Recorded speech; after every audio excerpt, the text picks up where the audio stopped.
As caregivers, our narrative possess remarkable healing essence, fostering connection, igniting hope, and providing solace to both the narrator and the listener.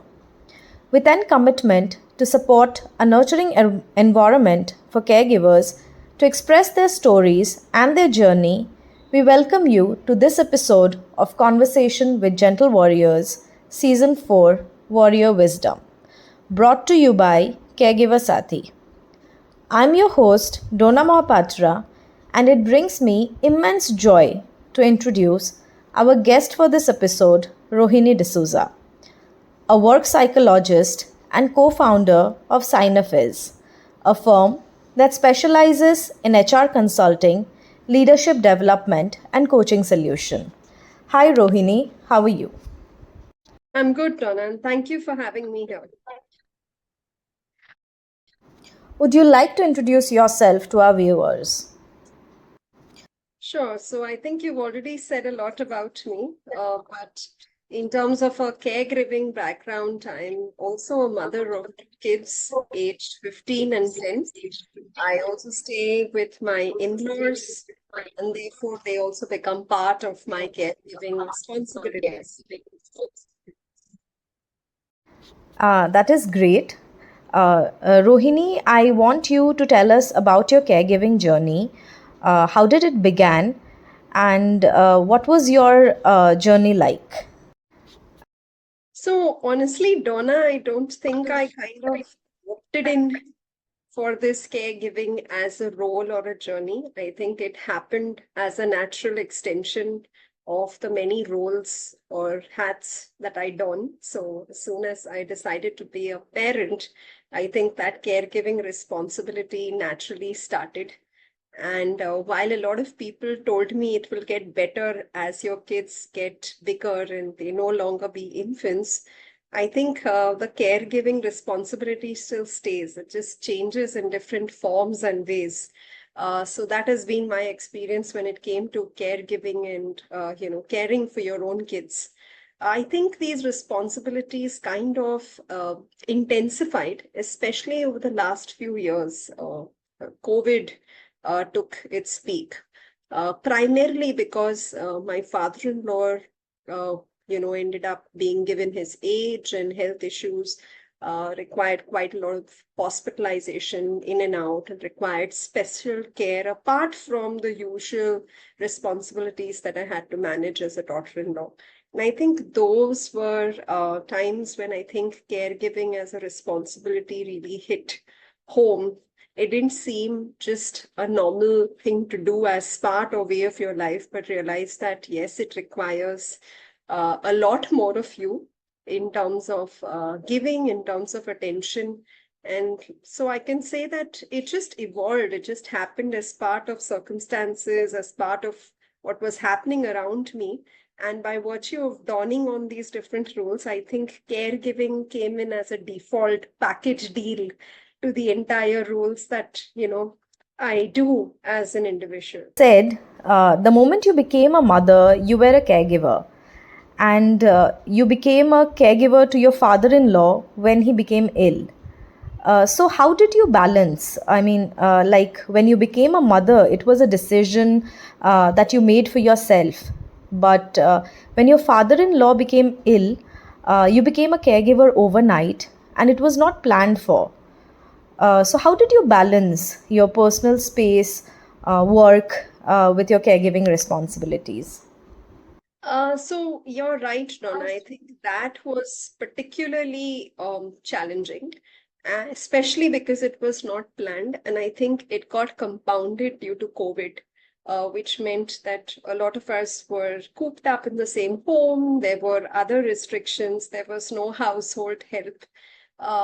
And so a lot of your support system was shaken. We were dealing with something that the world was still dealing with as a reality. And then I had my own caregiving challenges and responsibilities. So it was an extremely stressful experience. I would not say that it was really easy to manage. A few things that, looking back, have worked for me was one is trying to accept that you cannot be a superwoman, that not everything in each and every role will happen and work perfectly. When, for example, there were times when my father-in-law had to be hospitalized, some of the other roles were probably being, performed less perfectly, or they were sub-optimized. And to somebody who likes excelling in everything that I do, to me, accepting that this is not a usual time and it requires to prioritize which role gets importance rather than burning yourself out completely, I think was the first most paradigm shift that I had to make, to accept that there is no point burning the candle at all ends, and to give what requires focus and attention at that point top priority. It's okay to come back home to a messy house. It's okay to take on less work assignments, which do not involve too much travel, so that you can deal with the here and now. So for me, that was number one. The second is looking for options and ways to manage your priorities. A lot of times we look at situations as either or. And honestly, to me, when a lot of these hospitalization visits and care was prolonged, it could not become either or. It was this and the other responsibilities at the cost of something getting ignored. It felt honestly like being a juggler, where you're throwing these different balls in the air and you have to ensure that each one is picked up and caught. You can't afford to drop anyone. And therefore, what I learned is learning and finding spaces between tasks and things to do it. I've sat and carried my laptop, for example, to the hospital. And when I've been waiting out and not really requiring to, attend to my father-in-law as a patient, or required in person for the doctor visits, I've sat and wait in the waiting room and attended to my mails and calls. I've, been a part of those PTA meetings or functions where I have carried my laptop bag and left out and out, or immediately after my son's or daughter's performance for an assignment. So sometimes looking at saying that you can only do one role at a time might eliminate possibilities or options on where you can see, and try and do a blend of both. Of course, giving more importance or priority to the one that requires your most attention at that point in time. The other is asking and not hesitating for help from others, and having candid conversations when you are not able to do something to the expectation of somebody else. Let me give you an example. There have been times where, my son or daughter would have liked me to be more available, while I've made sure that I'm there for all their important events, sometimes due to travel, or sometimes due to these extended hospitalization visits. I've probably not been able to match those expectations. And rather than feeling guilty or feeling really frustrated and beating myself hard, I learned that having honest conversations about what is my reality and what am I doing to cope with it, and how this is going to impact some of those things in terms of availability or time. Having those honest conversations allowed them to see me as vulnerable, as less than perfect, but also being very honest about the challenges I'm facing. And it had the additional impact of making them more empathetic, not just to me, but also to people around them, saying, a lot of challenges happen, and it's not just to us, but even to others around. So I found them far more mature and empathetic about my personal circumstances due to those conversations. It is really important to have those honest conversation.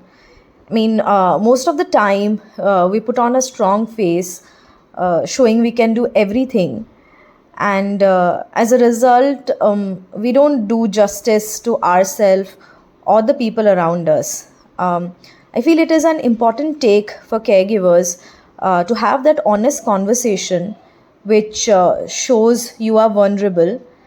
And I mean, obviously, none of us are superwomen to do everything at the same time. Rohini, I want to know, with, I mean, all these things like juggling work, responsibility towards your kids, taking care of your father in law, what was your self care strategy? I mean, like, how did you take care of yourself? As obviously, it is important to take care of yourself when you have to do so many things at the same time? I think it was honestly extremely difficult to have a routine. I'm talking especially when things intensified. The last year again, we had four hospitalizations in a span of 4 to 5 months. So it was really difficult to pick up a self habit or something that I can make in terms of a routine. Each day came up as a surprise. In fact, if it went on as an ordinary day with no major hiccups, it seemed to be a blessing. So honestly, self-care at that time was the lowest on the priorities.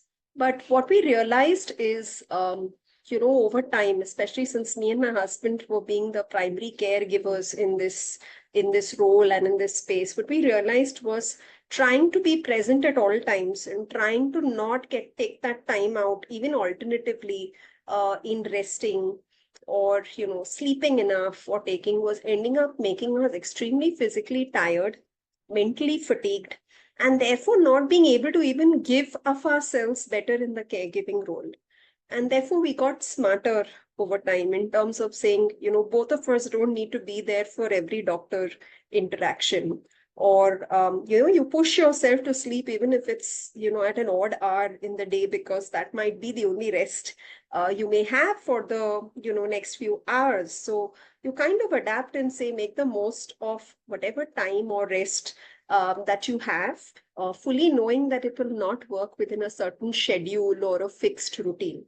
Yeah, so I felt that helped. I found spending some time reflection in prayer also helped me to center myself, offered hope.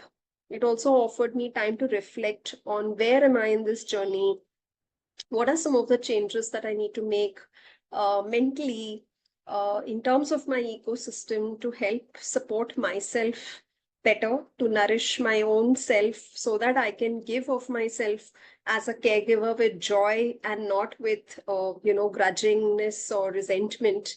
That was not what I wanted to do, where I feel that I'm doing this as just a duty or a transaction or a tick in the box, but I really wanted to do it because it comes from the intent of caring and nurturing for someone who you love and who's in need. So I felt spending some moments in reflection, even if it's an odd hour, it's just before you go to sleep or you start your day, helped me a lot. And I also find that talking to friends and people in your network who've been in a similar space helps, because they share their journeys.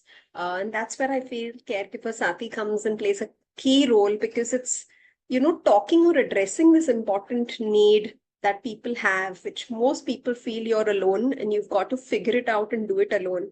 So finding your own support system of people who've either had aged parents or in-laws, or who've had kids who've been in your space, their nuggets of wisdom, their insights, or this their empathy, or holding a safe space for you to talk and say, I know how it is, and this too shall pass, has been, my go-to strategies to help me, survive, especially those trying times where caregiving has, really taken its toll or intensified, as a demand in terms of my time and attention. Rohini, the fact, I mean, that you and your husband could actually understand that self care is to be prioritized, and you did, or you could take those breaks for yourself, was really important. Because, I know a lot of caregivers who struggle to understand this, and I mean, they still feel guilty to take that time for themselves. Rohini, like, what advice would you like to offer to caregivers who are still not willing to take that time off for themselves? I think one is definitely to break that superwoman or that perfectionist stereotype that you have to do all your roles in equal perfection at the same time. uh, being honest with yourself that certain things will take a backseat for a while at times. So you've got to juggle, and accepting that rather than feeling frustrated with that. I think that mindset is a big thing that I would recommend. For me, that was one of the biggest takeaways from my own experience. The other message that I want to give is to reach out, to ask for help. A lot of us hesitate to ask for help. We believe, why should we bother other people with our personal issues and problems? I'm sure people are busy enough to have problems of their own. But honestly, Donna, I noticed that the more we stuck to saying, okay, we will manage and we can do things on our own, the more we were alienating people. There were a lot of people who had heard about these frequent hospitalization visits and had reached out. And there came a time where we found it extremely gradually more easier to ask for help and support, which made it easier.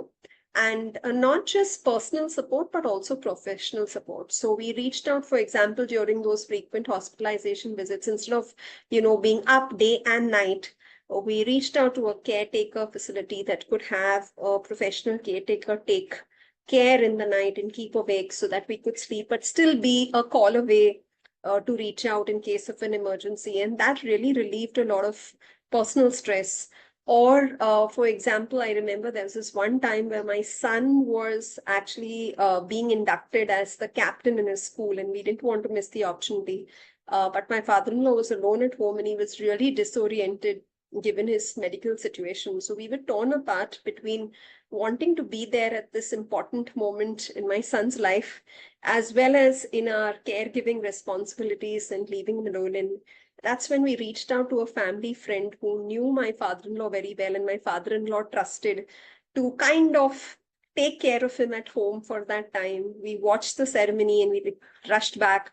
But the sense of fulfillment of being able to handle both without guilt only happened because we were able to ask for help and support rather than try to do everything ourselves. So I feel reaching out to organizations like yours, reaching out to people whom you can have a conversation and talk about it, or just for support, or talking about how it feels, what's on your mind, what's the challenges, can go a long way to make it feel less frustrating, less tiring, and also give you some sense of hope in what you do, or a sense of purpose in your caretaking role as you take as you fulfill your responsibilities as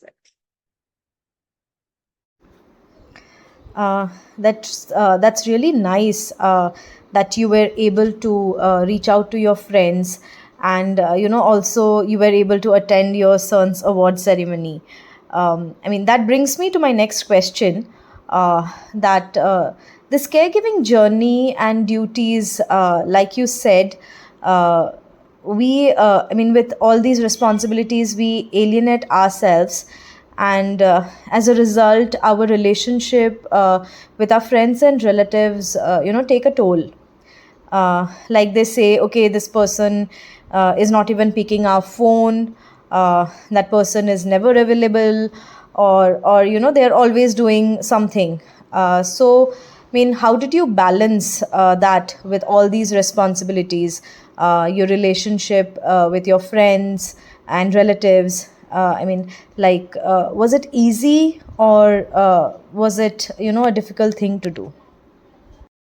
True. I think that's a very valid question, and that's something that we never realized would be an aftermath of extended caregiving responsibility, especially when you have people in the hospitalized at the hospital or who need intensive care.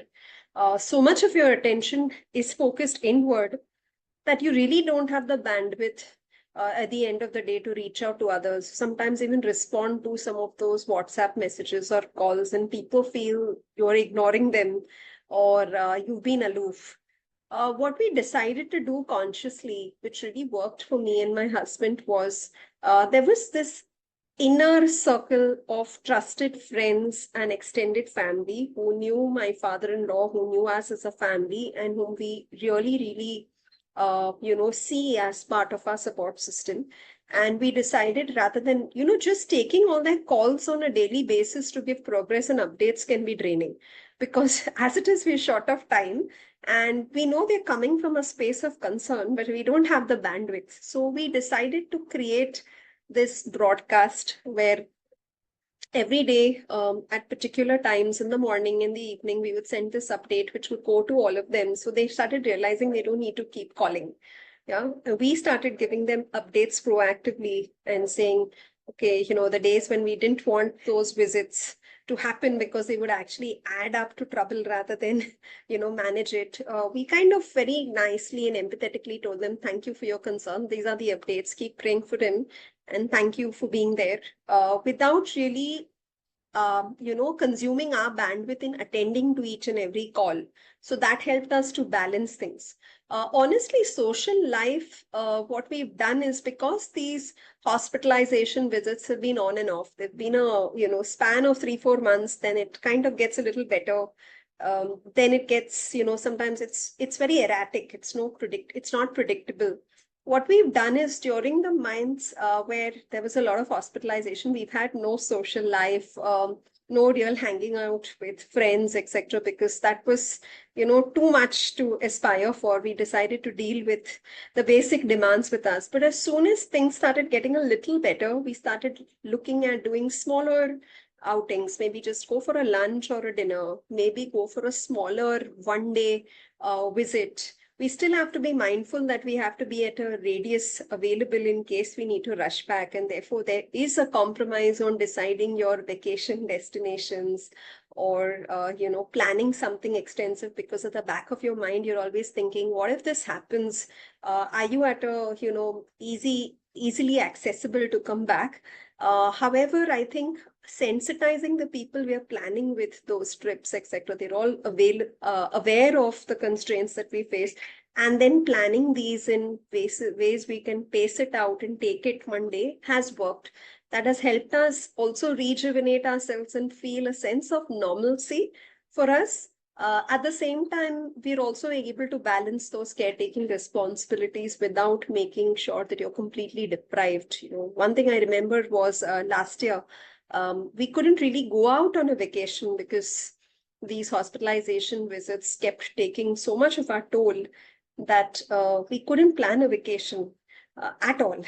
And therefore, it meant the kids being at home and not going anywhere, but communicating to them that this is the situation, and that as and when things will improve, we will kind of work on it. And therefore, our holidays and trips were planned more on extended weekends during the academic year rather than the vacations, because of the situation that we had. So I guess being a little bit attentive to plug and play, again, not see it as either or, helps to kind of manage both, both work, leisure, caregiving, all of it together.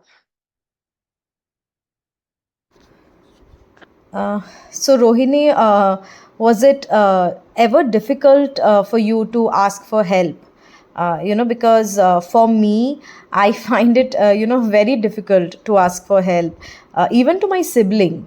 So was it ever difficult for you to ask for help or, seek support from your relative or your friends?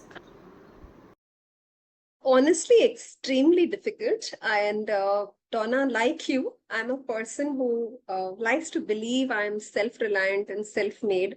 Will go to any extent to make sure my work is done, and even my duties and responsibilities, if I'm not able to do it, stretch, stay up, wake up early to juggle and manage. But I think when things got intensified, for example, during COVID, or when too many things came up together, I realized that doing this and holding on to this belief that you shouldn't ask for people's help was going to be detrimental to my own self. And not just for my own self, it was making me a less of a caregiver, because I'm going to burn out and I'm going to get self-consumed with all this. It's just not going to let me do these duties. So that was the motivator, not the, self care for myself, as much as saying that the quality of care would get diluted. I would be not an effective caregiver. That finally prompted me to break it. I think one particular incident I remember was during the COVID situation when we had the lockdown. My father-in-law had just come back from a round of hospitalization, so he needed extensive care. My mother-in-law was diagnosed for COVID and therefore was sent to a COVID hospital. We had no domestic help at all. and I had to make sure that there was food sent out to the COVID hospital. There was different kind of food being made for my father-in-law and do all the household duties. And while the first few times I tried doing it in managing, I realized I was really getting, completely fatigued, not being able to handle it. I was losing my temper. I was getting extremely flustered. And that's when even simple things, forget asking outwards, reaching out to your family and saying, hey, I'm struggling and I need help. And that help was even asking my kids to pitch in. What worked out was beautiful. We saw my kids, helping, whether it is in helping in washing vessels, sweeping, swabbing. We distributed tasks, we rotated tasks, and what I thought they would do more because I've told them to do as a parent, actually they pleasantly surprised me. They enjoyed the whole process. They felt a sense of importance, a sense of duty, and that made me realize that a lot of this not asking for help is more a mental barrier. And I think over the years, while I'm not fully over it, still the first tendency is to do it myself and in a dire situation ask someone else to help. I think it's got better over the years. I don't wait for a crisis situation now as much as, delegate a few tasks, ask for help from a friend, or even at home with less guilt or apprehension. I'm more willing to accept offers for help as compared to earlier, where I say, no, don't worry, I don't want to trouble you. So I think it's a skill. It's still work in progress, but it's much better than what it used to be earlier. I have to learn from you how to, delegate task and get help. So, Rohini, I do understand that, caregiving is very challenging. The entire journey is challenging. But, I'm sure that, there are joyful moments also in this journey. So, would you like to share a very, happy moment that you had? Sure, you're right, Donna. I think the joys in that caregiving experience makes the journey worth it. The challenges are there, but when you look back and you see some of those moments which you cherish, I think that gives you a sense of purpose and this feeling of, feeling proud that you gave of yourself and you did your best and it has yielded fruit. I think one of the a couple of experiences that I can narrate is one is the fact that in spite of being somebody who requires a lot of time at work, my job requires a lot of traveling. And because, I run a firm and we're on our own, it's not like I can apply for a casual leave or a sick leave. It means that if I have given a commitment, say, to facilitate a program or to run, a certain HR consultancy project, I need to show up because it affects my credibility. I don't have too much of flexibility on changing and shifting things last minute because it involves blocking multiple people's calendars. However, despite that, I have managed to do whatever I could to juggle being there for PTA meetings, being there for functions, being there for important, even if it's been like a choral recitation and, my son or daughter is on stage. I've tried to make it, 95, 98% of the time, even if it means running and scrambling or, having an extended day. I think that has paid off huge dividends because over time they have appreciated the fact that in spite of having a challenging work schedule, that I have made time for it. Today they are at a stage where they come back and share or express gratitude for saying, I know you had a really late night last night, but thank you for showing up at my function. It's made a big difference. And I think those are words that stay with you. You realize that, okay, it's not just you wanting to do it, but that your kids appreciate that you just didn't come. You came despite you having to manage other responsibilities and work. The other joy that I've experienced is having seen us as parents being caregivers, giving of ourselves, being available for their grandparents, especially for their grandfather in these difficult times, has also made them more empathetic. Um, Today, if I fall sick, I see them much more concerned, more willing to do something, make a specific meal, ask me if I want something, and that comes very naturally. I don't need to tell them that. There's a great sense of empathy and maturity that I see. They're less, I have to go often, less often to tell them, I can't do this. They will be like, no, it's okay, you're already struggling. So I see that sense of emotional maturity much better in them. And I'm very proud when I look back, because I think these are life skills which you may not learn from a textbook. You learn from the role models around you, and it gives me a sense of fulfillment that as a parent, I've been able to be that role model in action and actually walk the talk rather than just tell them that this is what you need to do.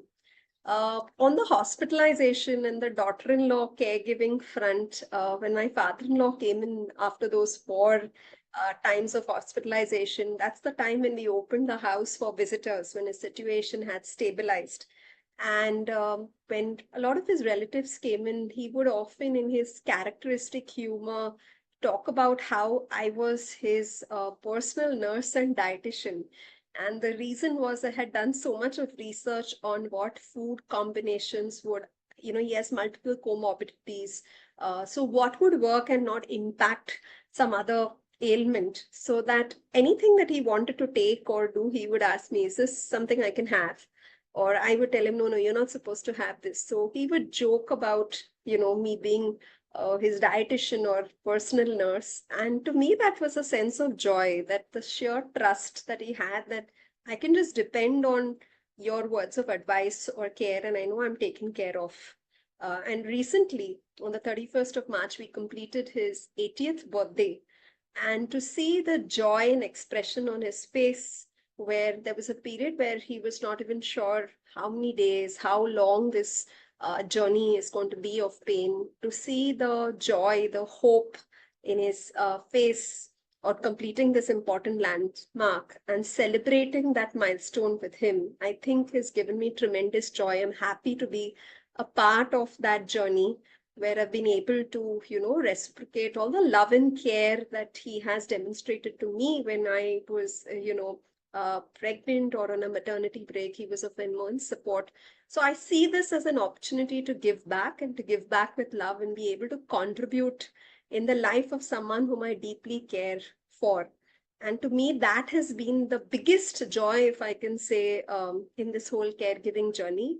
If we have to go through it several times again, I am proud and happy to say I'm willing to go through this ordeal. And I think personally, these experiences have made me more stronger, more resilient, and also somebody more grateful, where I've been able to count my tiny blessings on a daily basis much more than I had few years ago, where I'd taken some of these things as a given or taken them for granted. It was wonderful to listen to the joyful moments that you had. Rohini, any piece of advice you would want to share with caregivers, going through the similar situation? Yeah, I think a lot more needs to be spoken about this. I was reading a recent article somewhere in the Times some weeks back, and they said a lot of us as adults, especially in Asia, are going to take on caregiving responsibilities, be it of aged parents as well as kids in the coming years. And adults like us are going to have to manage that with work, and work also has increasing demands in terms of time and energy. I think there needs to be more forums, more discussions, more organizations like Caregiver Sati who talk about it, who tell people that you have care or support available for yourselves, because it's important to nurture you as a person and invest in your own energy before you give it out to others. I always believe you can give only if your cup is full. You will not be able to give even if you have the intent to give, if your cup is empty.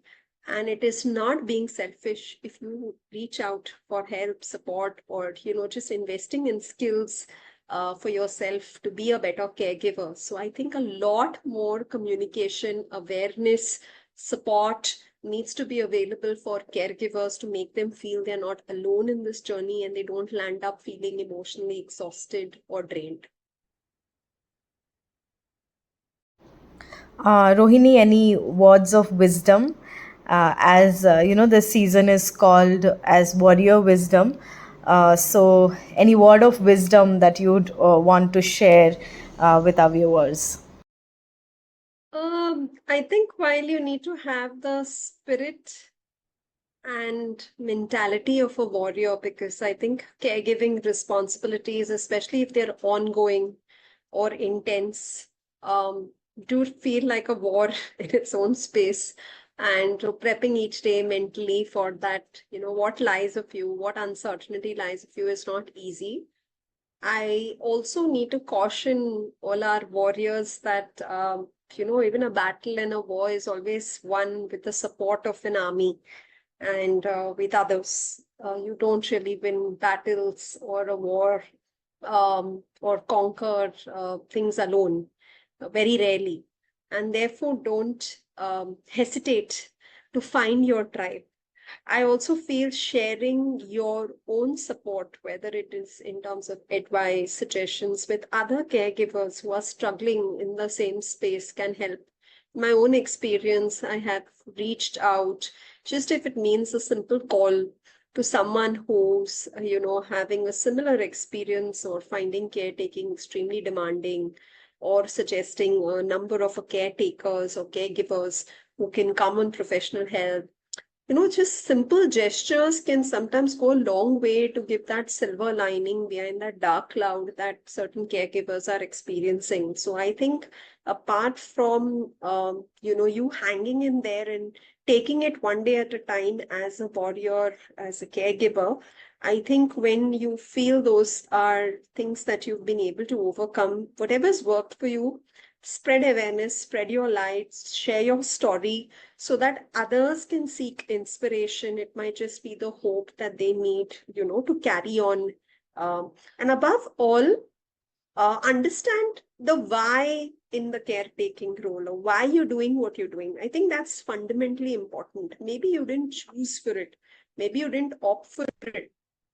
But now that you have this role, ask yourself, what is it that will give you your sense of purpose or calling by responding to this role responsibility? You have the choice to do it grudgingly, feel frustrated and say, why me? This is not fair. Or you have the choice to say, what's in my control? What's in my area of influence? Can I be the best caregiver? Can I reach out and do my best, knowing fully well that maybe tomorrow I may not be there or the person I was caring for may not be there, but I would live with the complete feeling or the contentment that I gave and I did my best in whatever capacity I could. That is a great advice. I mean, the part, where you said that you need an army to win a battle and, it can't be done alone is something that, I will take away from this interview. Thank you so much, Rohini. Thank you for sharing your story with us. And I am sure a lot of caregivers will be benefited from your story. Thank you, Donna, and thank you, Caregiver Sati, for giving me this platform and opportunity to share my story. This is the first time I've shared this experience, on a platform like this. And I hope that the good work that you do will reach out to many more caregivers who are facing these challenges and work as a source of inspiration and support to them. Thank you so much.